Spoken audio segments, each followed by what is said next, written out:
Action figure reboots. Sponsored by Pearson Art.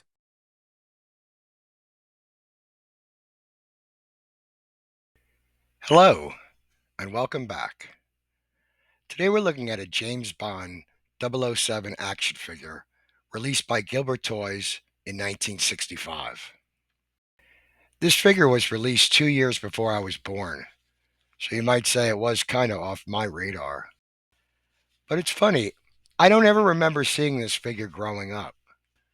Usually with thrift stores, there would be stuff from the 60s, usually like back stock, marked down, but I don't ever remember seeing this one. It wasn't until about 25 years ago that I came across a picture of this in a book about action figures of the 1960s. But when I was younger, I might not have even recognized him anyway. By the time I got to know who James Bond was, Roger Moore had been playing him since 1973. So I guess you could say he was my generation's Bond. But I don't know, I really wasn't into that when I was a kid. It wasn't until I got older that I started seeing the Sean Connery versions on the ABC Movie of the Week. Seeing those old Sean Connery James Bond turned me into a lifelong fan. But for some strange reason, ABC used to cut the first 20 minutes out of the movie. I'll never understand why they did that, and I didn't realize it until years later. Very strange, but I digress. As exciting as it was to discover a figure that I never knew existed, it was kind of disappointing at the same time. The head sculpt is really good, but the body was really bad. You can't really blame Gilbert.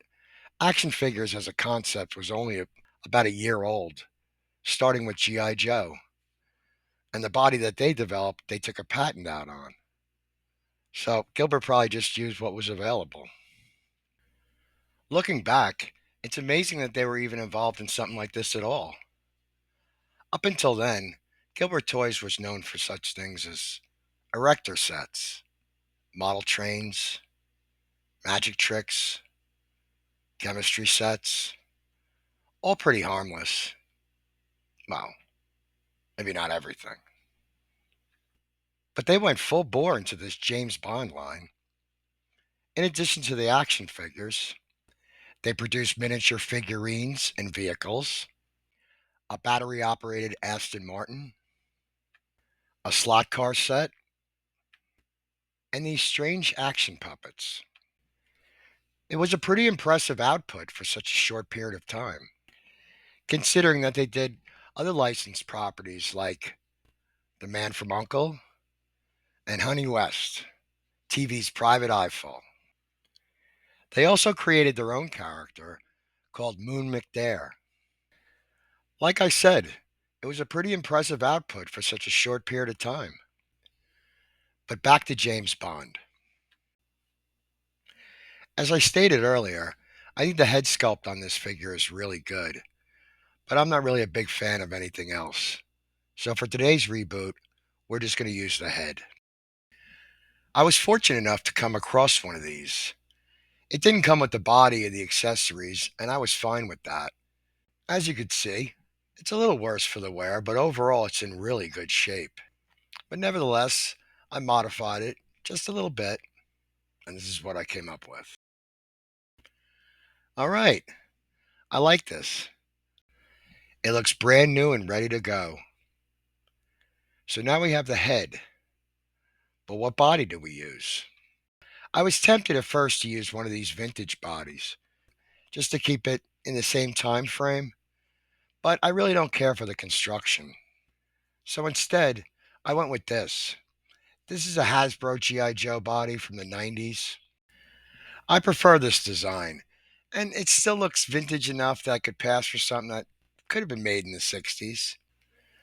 I don't want it to look too much like a G.I. Joe, more like G.I. Joe adjacent. It was a figure that was made by a different company, so it can't look too much like a Hasbro. Now that takes care of the head and the body.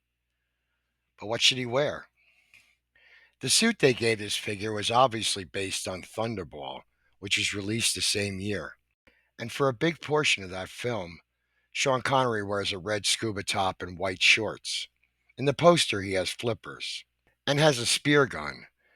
And Gilbert made both of those things. But as you can see, they didn't really get the suit right. They got the colors somewhat right, but only in reverse. But that's the thing with James Bond. I don't think he needs to have any certain look from any certain movie. I mean, that's the good thing about Bond. He doesn't wear any specific uniform that you always have to get right. He can wear whatever he wants. The head's telling you that he's James Bond. So if it's a figure, I don't think he really always has to have a suit or a tuxedo. I mean, he's a secret agent, but it's not all martinis and baccarat. So what I thought might be interesting was to look at other figures from that time period and see what their versions of a secret agent or a spy were. How were they dressed? So first up, we have Mike Hazard, double agent, a figure that was made by Marks. Not a bad figure. As you can see, their version of a double agent is the trench coat, the hat, disguises, briefcase.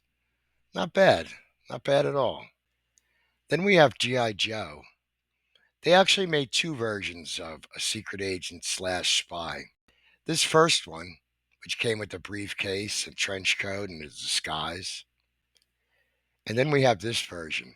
This was the night mission G.I. Joe, which had the knit hat and the black turtleneck, black pants, boots, raft.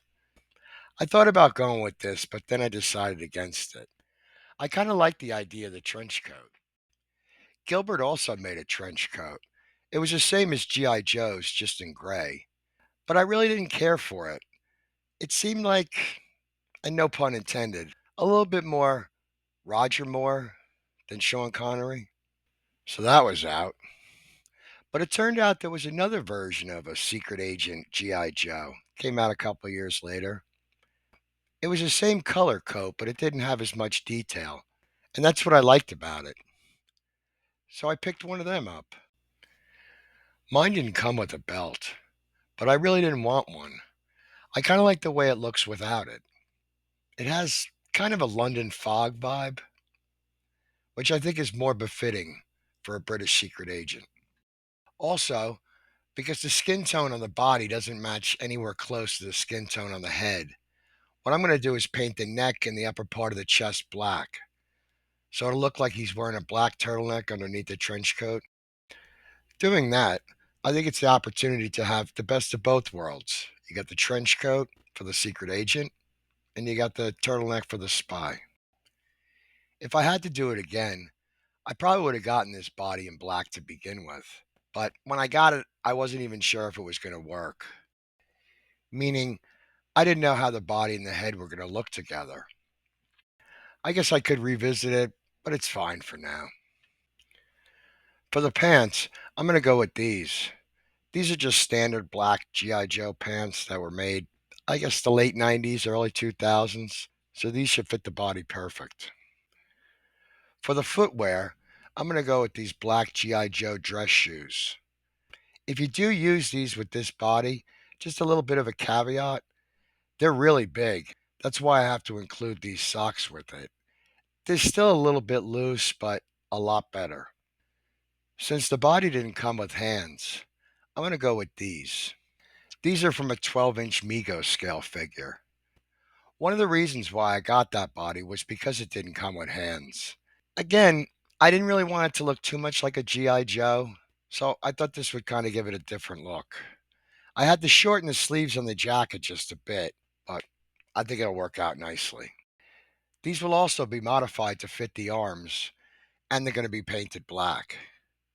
But they're also a reason why I didn't include a weapon. What I really wanted to include was this briefcase, but I wasn't really sure if he could even hold anything that was in there. Plus, I don't know if I'd want to use an original for something like this. Maybe if I came across one that was 3D printed or something.